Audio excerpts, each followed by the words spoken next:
Indian cultural കോൺഗ്രസിന് 4.5 കോടി രൂപ കൂടി അനുവദിച്ചു. സാംസ്കാരിക വകുപ്പാണ് തുക അനുവദിച്ച് ഉത്തരവിറക്കിയത്. ഡിസംബർ 20 മുതൽ 22 വരെ കൊച്ചിയിലാണ് പരിപാടി. പരിപാടിക്ക് നേരത്തെ 10 ലക്ഷം രൂപ അനുവദിച്ചിരുന്നു. സുനിൽ ഐസക്കാണ് വിവരങ്ങൾ നൽകാനുള്ള. സുനിൽ, ഈ വാർത്തയുടെ വിശദാംശങ്ങൾ. സിപിഎമ്മിന്റെ അഖിലേന്ത്യാ ജനറൽ സെക്രട്ടറിയായ MA ബേബിയുടെ ഒരു ആശയമാണ് ഇന്ത്യൻ കൾച്ചറൽ കോൺഗ്രസ് എന്നത്. അത് ഡിസംബർ 20, 21, 22 തീയതികളിൽ കൊച്ചിയിൽ നടക്കുന്നു. ഈ പരിപാടിക്ക് വേണ്ടി നേരത്തെ 10 ലക്ഷം രൂപ സാംസ്കാരിക വകുപ്പ് നൽകിയിരുന്നു. അതിന് പിന്നാലെയാണ് ഇപ്പോൾ 4.5 കോടി രൂപ കൂടി നൽകിയിരിക്കുന്നത്.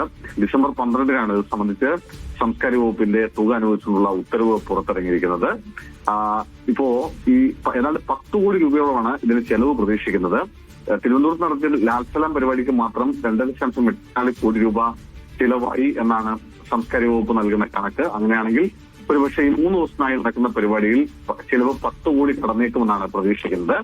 എന്തായാലും നിലവിൽ ഇപ്പോൾ 4.5 കോടി അനുവദിച്ചിരിക്കുന്നു. കൂടുതൽ തുക ഒരുപക്ഷെ സാംസ്കാരിക വകുപ്പ് വീണ്ടും അനുവദിക്കാൻ. ഈ പരിപാടിക്ക് സർക്കാരുമായിട്ട് എന്തെങ്കിലും ബന്ധമുണ്ടോ?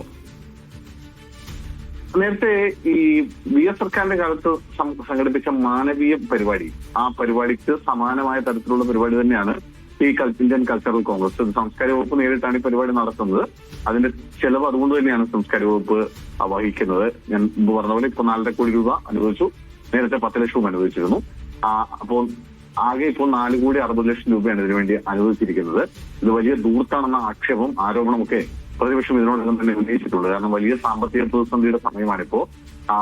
മാത്രമല്ല ഈ സാമ്പത്തിക നിയന്ത്രണങ്ങൾ തുടരാൻ നിലവിൽ ധനവകുപ്പിന്റെ ഉത്തരവൊക്കെ ഇറങ്ങിയിട്ട് കുറച്ച് നാളുകളായിരുന്നു. അതിന് പിന്നാലെയാണ് ഇപ്പോ ഈ 4.60 കോടി രൂപ ഈ പരിപാടിക്ക് വേണ്ടി അനുവദിക്കുന്നത്. ഈ തുക കൊണ്ട് ഈ പരിപാടി നടത്താൻ കഴിയില്ല. 10 കോടി രൂപയോളം ചെലവാകും. അതുകൊണ്ട് കൂടുതൽ തുക അനുവദിക്കുകയോ അതല്ലെങ്കിൽ കൂടുതൽ സ്പോൺസർമാരെ കണ്ടെത്തി പരിപാടി നടത്തുകയോ ചെയ്യേണ്ട സാഹചര്യമാണുള്ളത്. അതുകൊണ്ട് തന്നെയാണ് ഈ വിഷയത്തിൽ വലിയ എതിർപ്പും ഇപ്പോൾ ഉയർന്നു വരുന്നത്.